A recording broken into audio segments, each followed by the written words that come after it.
இறைபக்தி TV பார்வையாளர்கள் அனைவருக்கும் வணக்கம். இந்த பதிவின் மூலமாக நம் ராசியில் இருந்து எண்ணி வரக்கூடிய 8வது ராசியில் பிறந்தவர்களை திருமணம் செய்யலாமா? அது நன்மையா அல்லது பாதிக்குமா என்பதை பற்றி நாம் ஜோதிட நூல்கள் சொல்லக்கூடிய விளக்கத்தை தெரிந்து கொள்வோம். நம் முன்னோர்கள் நமக்காக விட்டு சென்ற அற்புதமான பொக்கிஷங்களில் ஜோதிட சாஸ்திரம் ஒன்று. பலர் இதை மூட நம்பிக்கை என்று எண்ணுகிறார்கள். ஆனாலும் உண்மையை பார்க்கும்போது இது நம் வாழ்க்கையின் ஒவ்வொரு நிகழ்வையும் அற்புதமாக முன்கூட்டியே எச்சரித்து விடுகிறது. இன்று நாம் பார்க்க போகும் விஷயம் மிக முக்கியமானது. திருமணம் என்ற புனித பந்தத்தில் ஒரு பெரிய ரகசியத்தை நம் பராசுர முனிவர் சாஸ்திர விதியாய் கூறியுள்ளார். அது என்னவென்றால், ஒரு ராசியில் பிறந்தவர்கள் அதே ராசியிலிருந்து எண்ணி வரும் 8வது ராசியில் பிறந்தவர்களுடன் திருமணம் செய்யக்கூடாது என்பதுதான். இதை நாமெல்லாம் சும்மா விதி மாதிரி கேட்டு விடாமல் அதற்கு பின்னால் இருக்கும் காரணத்தையும் அதனால் வாழ்க்கையில் ஏற்படும் விளைவுகளையும் நன்றாக புரிந்து கொள்ள வேண்டும். நம் வாழ்க்கையின் மையம் குடும்பம். அந்த குடும்பத்தின் அடித்தளம் திருமணம். திருமணம் என்பது வெறும் இருவர் சந்தித்து இணைவது மட்டுமல்ல.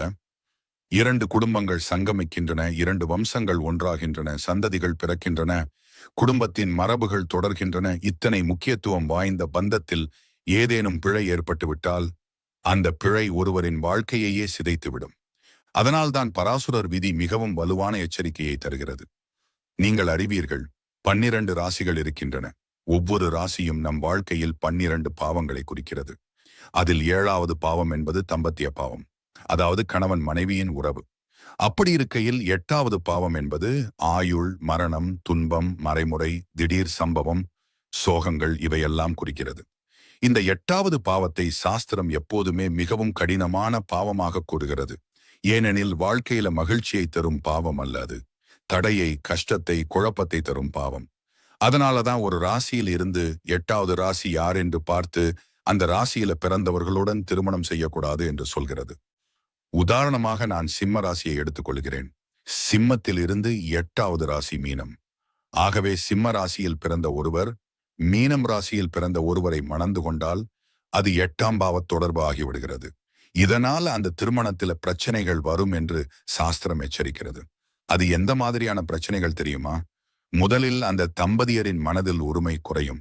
சின்ன விஷயத்திற்கே பெரிய சண்டை ஏற்படும். ஆரோக்கியம் பாதிக்கப்படும். தொழில் தடைப்படும். குழந்தை பிறப்பில் தாமதம் அல்லது சுகக்குறைவு இருக்கும். சில நேரங்களில் ஆயுள் குறைவும் ஏற்படலாம். இவை சாஸ்திரத்தில் மிக தெளிவாக கூறப்பட்டுள்ளன. நான் ஜோதிடராக இருக்கிறேன். எத்தனையோ ஜாதகங்களை பார்த்திருக்கிறேன். சிம்மம், மீனம், மேஷம், விருச்சிகம், ரிஷபம், தனுசு, மிதுனம், மகரம், கடகம், கும்பம், கன்னி, மேஷம், துலாம், ரிஷபம், விருச்சிகம், மிதுனம், தனுசு, கடகம், மகரம், சிம்மம், கும்பம், கன்னி, மீனம், துலாம். இப்படி ஒவ்வொரு ராசிக்கும் 8வது ராசியுடன் திருமணம் செய்வது சாஸ்திரப்படி தடை என்று சொல்கிறது. இதை நான் புஸ்தகத்தில் படித்தது மட்டுமல்ல, வாழ்க்கையில் நேரில் பார்த்த அனுபவமும் கூட. ஒரு குடும்பம் எனக்கு தெரியும். அந்த குடும்பத்தில் பெண் சிம்ம ராசி, ஆண் மீனம் ராசி. இருவரும் காதலித்து திருமணம் செய்து கொண்டார்கள். திருமணம் செய்யும் முன்பே நான் எச்சரித்தேன், இந்த 8வது பாவ தொடர்பு உங்களுக்கு சிரமம் தரும். பராசுரர் விதி சொல்வது போல பிரச்சனைகள் வரலாம் என்று. ஆனால் காதல் அப்படியே வெல்லும். அவர்கள் என் வார்த்தையை எடுத்துக்கொள்ளவில்லை. திருமணம் நடந்தது. முதல் 1 வருடம் மிகவும் மகிழ்ச்சியாக இருந்தது. ஆனாலும் 2வது வருடம் முதலே சண்டைகள் ஆரம்பமானது. ஆணுக்கு தொழில் தடைகள், மனைவிக்கு உடல்நல பிரச்சனை, குழந்தை பிறந்ததும் குழந்தையின் ஆரோக்கியத்தில் குறைவு. இப்படி பல பிரச்சனைகள் தொடர்ந்து வந்தன. இறுதியில் கணவன் திடீரென்று விபத்தில் உயிரிழந்தார். அது பார்த்தபோது அந்த குடும்பத்தினர் என்னை தேடி வந்து, ஜோதிடர் சொன்னது உண்மை என்று அழுது கொண்டிருந்தார்கள். இது போன்ற பல சம்பவங்களை என் கண்களால் பார்த்திருக்கிறேன். அதனால்தான் 8வது பாவத்தடை சும்மா விதி இல்லை, அது வாழ்க்கையில் உண்மையாக செயல்படும் விதி என்பதை உறுதியாகச் சொல்கிறேன். ஆனால் சிலர் கேள்வி கேட்பார்கள். எனக்கு தெரிந்தவர்கள் 8வது பாவராசியோடு திருமணம் செய்து வாழ்கிறார்கள். அவர்களுக்கு நல்லபடியே இருக்கிறது, எப்படி என்று. இதற்கு விடை என்னவென்றால், சில விதிவிலக்குகள் இருக்கும். யாருடைய ஜாதகத்தில் சுக்கிரன் வலிமையாக இருக்கிறதோ, குரு நல்ல நிலையில் இருக்கிறதோ, 7ஆம் பாவம் வலிமையாக இருக்கிறதோ, அந்த குடும்பத்தில் 8வது பாவத்தால் வரும் துன்பம் குறைந்து போகும். ஆனாலும் இது சிலருக்கு மட்டும் பொருந்தும்.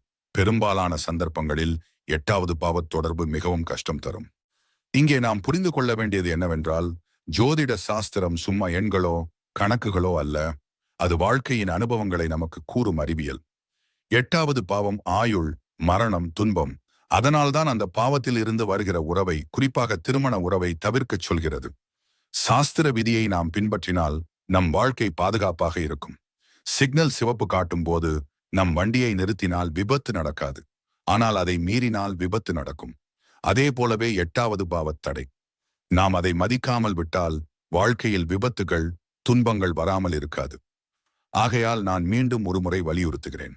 பராசுரர் விதி சொல்வது போல ஒரே ராசியிலிருந்து 8வது ராசியில் பிறந்தவர்களை திருமணம் செய்யக்கூடாது. உதாரணமாக சிம்ம ராசியில் பிறந்தவர்கள் மீனம் ராசியில் பிறந்தவர்களை மணக்கக்கூடாது. இதை எல்லோரும் நன்கு மனதில் கொள்ள வேண்டும். இல்லையெனில் வாழ்க்கை சங்கடமாய் மாறும். அன்புடையீர் ஜோதிட சாஸ்திரம் எச்சரிக்கை விளக்கு. அது நம்மை வழிநடத்துகிறது, நம்மை காப்பாற்றுகிறது. அந்த எச்சரிக்கையை நாம் மதிக்க வேண்டும். பராசுரர் விதி சும்மா சொல்லப்பட்ட விதி அல்ல, ஆயிரக்கணக்கான வருட அனுபவத்தின் சுருக்கம். ஆகையால் அதை பின்பற்றினால் வாழ்க்கை ஆனந்தமாக அமையும். அதை மீறினால் துன்பம் தவிர்க்க முடியாது. நீங்கள் அனைவரும் இப்போது புரிந்து கொண்டிருப்பீர்கள் என்று நம்புகிறேன். 8வது பாவத்தடை எவ்வளவு முக்கியம் என்று. இனிமேல் நீங்கள் திருமண முடிவை எடுக்கும் பொழுது இதை மறக்காமல் பின்பற்றுங்கள். உங்கள் வாழ்க்கை சுகமாகவும் அமைதியாகவும் ஆனந்தமாகவும் அமைய என் மனமார்ந்த வாழ்த்துக்கள். நாதராஜ பெருமானின் அருள் உங்களுக்கு என்றும் கிடைக்கட்டும். பொறுமையாகவும் நிதானமாகவும் இந்த பதிவை கேட்டமைக்கு நன்றி. இந்த பதிவு சம்பந்தமான கருத்துக்களை பதிவிடலாம். உங்கள் நண்பர்கள், உறவினர்களுக்கு பகிர்ந்து விடுங்கள். இறைபக்தி டிவி சேனலை தொடர்ந்து பார்த்து மகிழுங்கள். சப்ஸ்கிரைப் செய்து வைத்துக் கொள்ளுங்கள். நன்றி. வாழ்க வளமுடன்.